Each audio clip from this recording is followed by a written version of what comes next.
Johnny Hallyday, qui est mort à l'âge de 74 ans d'un cancer du poumon, avait regagné la France en novembre dernier, laissant derrière lui la chaleur de Los Angeles, où il vivait une grande partie de l'année. Brièvement hospitalisé, il avait ensuite pu rentrer à son domicile de Marne-la-Coquette, Hauts-de-Seine, aujourd'hui protégé par les forces de l'ordre alors que médias et fans font le pied de grue devant ses portes. Après l'annonce de sa mort, faite dans la nuit du 5 au 6 décembre par sa femme Laetitia Hallyday, des dizaines de fans ont commencé à venir, spontanément, devant la propriété du couple.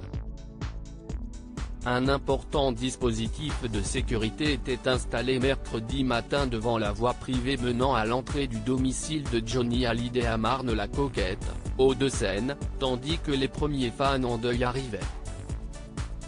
Une dizaine de cars de CRS sont entrés aux alentours de 6h30 dans l'enceinte de la propriété de la star, précise la. Le domaine de l'interprète d'Allumer le feu est situé au bout d'une petite impasse et, vers 7h, un camion transportant des dizaines de barrières de sécurité est rentré dans la résidence appelée la Savannah, pour renforcer le dispositif de sécurité. Europe 1 affirme que les fans, pancartes à la main ou vêtements à l'effigie de Johnny Hallyday, assistent au balai des voitures des proches qui viennent soutenir Laetitia et son clan. Ainsi, Jean-Claude Darmon, Yodelis ou encore Claude Lelouch se sont déplacés jusqu'à la maison du rocker.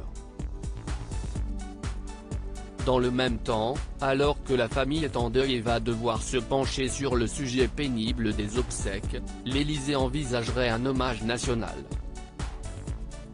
Rien n'est décidé pour l'instant, car rien ne se fera sans l'accord de la famille, qui a naturellement d'autres préoccupations immédiates, a cependant indiqué la présidence de la République au Figaro. Johnny Hallyday a longtemps vécu à la Savannah, cette superbe demeure d'environ 900 mètres carrés, comprenant pas moins de 6 chambres à coucher, une salle de sport, une salle de cinéma et une piscine. En 2010, le magazine Closer avait affirmé que Johnny et Laetitia, également propriétaires d'une maison en Californie et à Saint-Barth, voulaient la vendre pour 26 millions d'euros.